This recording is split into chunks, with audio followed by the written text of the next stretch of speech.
In 2024, over 1.8 million Africans applied for U.S. visas. More than 55% were denied, many without explanation. Some spend hundreds of dollars on fees, flights to consulates, and endless paperwork only to be told no. For decades, this has been the reality, a locked door. But in 2025, that door may be blown wide open. Not for everyone, but for 10 African nations that the US is quietly preparing to grant visa-free entry. No interviews, no consulate lines, no visa at all. Just a passport, a plane ticket, and you're in. This isn't generosity, it's geopolitics, it's competition. And it's a move so bold that when it lands, it could become the most controversial immigration policy in modern US history. But here's what you need to ask yourself before we dive in. Which African country, once seen as a global security risk, is now being invited into America without a single visa check? Why is Washington suddenly courting nations it ignored or even sanctioned just a few years ago? Could this be a calculated move to steal Africa's brightest minds from rivals like China and Russia? Before we reveal the list, and the real motives behind it, hit that subscribe button so you never miss the stories the mainstream media won't touch. Share this video right now because when this policy drops, the spin will be everywhere, but the truth will be buried. Africa must be great again. South Africa, a country of 62 million, home to the continent's most diversified economy, and a passport that already grants visa-free access to over 100 countries. For years, its citizens still needed a visa to set foot in the United States, a process often seen as humiliating given the country's close trade ties with Washington. But now, things are changing, and fast. The US knows South Africa isn't just another African nation. It's a G20 member, a BRICS power, and America's largest trading partner in Africa with two-way trade worth $22 billion in 2024. It has deep mineral reserves, platinum, gold, and rare earths, all critical to the US electric vehicle and tech industries. Washington can't afford to let Beijing dominate this relationship. The decision to offer visa-free entry here isn't just about economics. It's also a political chess move. South Africa has been increasingly vocal in global politics, challenging Western dominance at the UN, supporting Palestine, and deepening defense ties with Russia and China. Visa liberalization is America's way of softening Pretoria's stance, a velvet glove over a geopolitical hand. For ordinary South Africans, it means unprecedented access. No visa fees, no embassy interviews, just a passport and a ticket to USA. But for Washington, it's a calculated bet that open doors will lead to open influence. Kenya has been called the Silicon Savannah, and for good reason. Nairobi's tech ecosystem is worth over $3 billion, home to startups like M-Pesa that revolutionized mobile banking worldwide. In 2024, Kenya was America's fifth largest export market in Africa. With U.S. goods worth $500 million heading east across the Atlantic, Washington sees Kenya as more than an economic partner. It's a military and intelligence ally. The U.S. operates from Camp Simba in Manda Bay, a strategic counterterrorism outpost against al-Shabaab and ISIS affiliates in East Africa. No other country in the region offers the same mix of political stability, infrastructure, and willingness to work with American forces. The visa-free offer is as much a reward as it is a recruitment tool. Kenya recently signed a 5-year defense cooperation agreement with the U.S., allowing expanded training, arms sales, and joint operations. It also hosted the first U.S.-Africa Space Forum, hinting at future collaborations beyond Earth. For Kenyans, this new travel privilege could transform careers and businesses. Tech developers could attend U.S. conferences without months of paperwork. Farmers could negotiate export deals in person. And for students, the chance to visit Ivy League campuses without the visa lottery could be life-changing. But this is also Washington hedging against China's deep investments in Kenya's railways and ports. Visa freedom might look like friendship, but it's also strategic, an open door to keep Nairobi firmly in America's orbit. Nigeria, Africa's most populous nation with over 223 million people and the largest GDP on the continent, worth $477 billion in 2024. It's a powerhouse in oil, gas, and tech entrepreneurship. Yet Nigerian travelers have long been stereotyped and over-scrutinized in U.S. visa applications, facing some of the highest rejection rates in the world. If Washington opens its borders to Nigeria visa-free, it's not just an economic move, it's a demographic game-changer.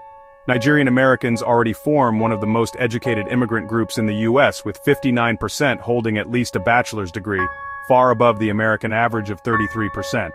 In sectors like medicine, engineering, and IT, Nigerians are disproportionately represented in high-skilled roles.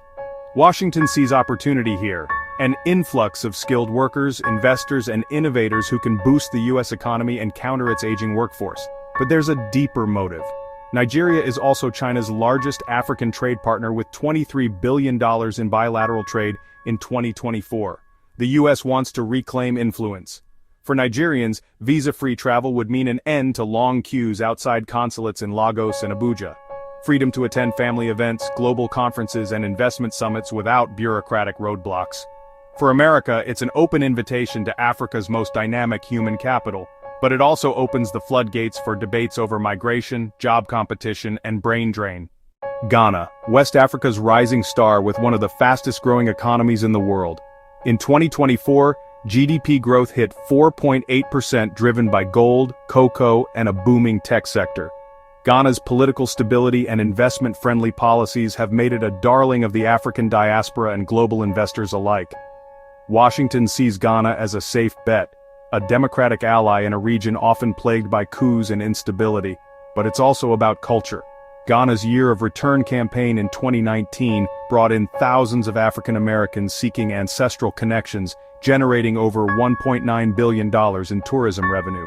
For Washington, it's also a counterweight to China's infrastructure investments in Ghana's ports and roads.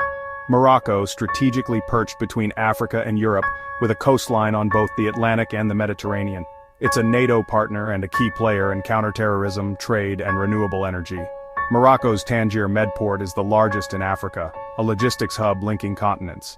In 2024, Morocco exported $3.1 billion worth of goods to the U.S., from phosphates to textiles. The visa-free push here is clear. Washington wants to deepen military and economic ties, particularly as Morocco becomes a leader in green hydrogen and solar energy. But there's also a geopolitical twist.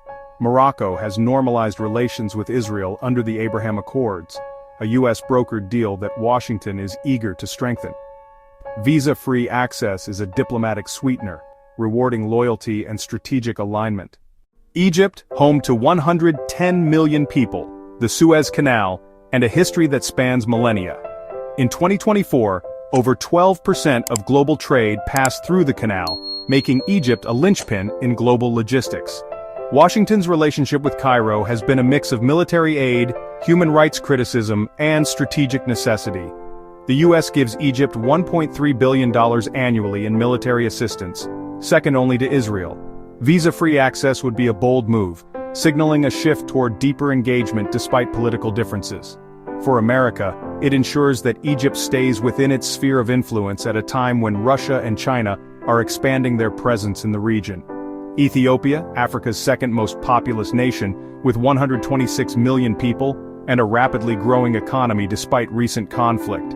In 2024, Ethiopia finalized peace deals that reopened trade routes and revived its ambition to become a manufacturing hub. Washington sees visa-free access as a way to rebuild ties after years of strained relations over human rights issues. It's also about competition. China has invested billions in Ethiopia's railways, industrial parks, and telecom networks. For Ethiopians, it's a chance to expand diaspora connections in America, where Ethiopian communities already thrive in cities like Washington, D.C. and Minneapolis. Senegal, one of West Africa's most stable democracies with a growing economy driven by offshore oil and gas discoveries. In 2024, Senegal's GDP grew by 5.3%, and its capital Dakar emerged as a cultural hub for music, fashion, and film. Washington's interest here is both economic and strategic. Senegal hosts a key U.S. military base at Dakar's International Airport used for regional operations. Botswana, small in population at just 2.6 million but a giant in governance and resources, it's the world's top diamond producer by value with a reputation for clean politics and prudent economic management. In 2024, Botswana renegotiated its diamond deal with De Beers, securing greater control over its resources. Washington sees Botswana as a model partner in Africa, stable, transparent, and resource-rich. Tanzania, home to Mount Kilimanjaro, Zanzibar Spice Islands, and vast natural gas reserves. In 2024, Tanzania's economy grew by 5.1%, fueled by tourism, agriculture, and energy projects. Washington's interest lies in both the resources and the location. Tanzania sits on the Indian Ocean, a gateway to East African trade. For Tanzanians, it's a chance to connect more easily with the large diaspora in the US. In the end, this isn't just about travel. It's about strategy, influence, and the future of US-Africa relations. Visa-free access for these 10 nations could reshape migration, education, trade, and diplomacy in ways we're only beginning to understand. The question is, who stands to gain more, the people crossing borders or the powers opening the gates?